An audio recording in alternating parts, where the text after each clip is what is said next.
तर गणेश नाईक आता थोड्याच वेळात म्हणजे 11 वाजता साधारणतः हा जनता दरबार घेत जे नागरिक आहेत आपल्या समस्या घेऊन गणेश नाईक साहेबांना निवेदन देणार आहेत आणि त्यांच्या समस्यांचा या ठिकाणी निपटारा होणार आहे। सध्या तरी टोकन देण्याचा कार्यक्रम सुरू आहे आणि थोडी हळूहळू तर गर्दी वाढणार आहे। थोड्याच वेळात गणेश नाईक साहेब येणार आहेत आणि कार्यक्रमाला जनता दरबारात सुरुवात होणार आहे। आपल्यासोबत माजी खासदार संजीव नाईक सर आपण बघतोय की प्रतिसाद द्यायला सुरू झालं, नागरिक यायला लागलेत, काय सांगाल?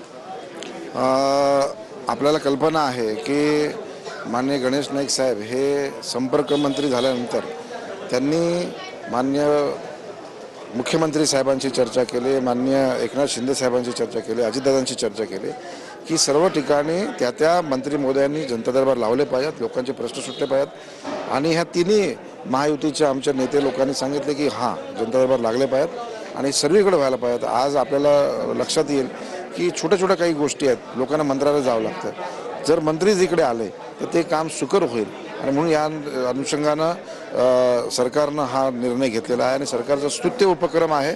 आज आपल्याला बघायला मिळेल लोकांचे अनेक छोटे प्रश्न इथेच जर सुटले तर मंत्र्यांना पण मंत्रालयात अडचण नाही आणि मला असं वाटतं की या अर्थानं खऱ्या अर्थानं जनतेचं जे सरकार माननीय नरेंद्र मोदी सांगतात की जनतेचं सरकार असलं पाहिजे, ते सरकार या ठिकाणी भविष्यामध्ये अजून चांगलं जोमानं काम करेल।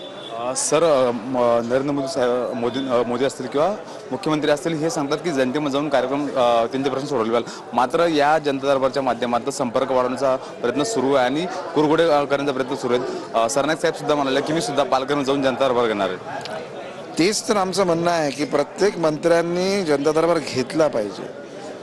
सरनाईक साहेब असतील, शिंदे साहेब असतील, नाईक साहेब असतील, जे मंत्री ज्या परिसरामध्ये आहेत त्यांनी जर ते लक्ष दिलं तर कारण ठाणे जिल्हा कसा आहे सर्वात मोठा जिल्हा आहे। सरनाईक साहेब म्हणाले पालघरमध्ये जाऊन जनता दरबार घेणार। पालघरमध्ये तर शिंदे साहेबांनी पण घेतला पाहिजे असं मला वाटतं, त्यांनी पण घेतला पाहिजे कारण बाजूचेच आपले त्यांचं मीरा भाईंदर आहे ना, तर त्यांनी पालघरमध्ये घेतला पाहिजे, सर्व ठिकाणी घेतला पाहिजे आणि मला असं वाटतं की ही सुरुवात झालेली आहे। लोकांमध्ये ह्या संदर्भामध्ये आनंद आहे की सरकारच्या माध्यमातून आम्ही मंत्र्यांना भेटू शकतो।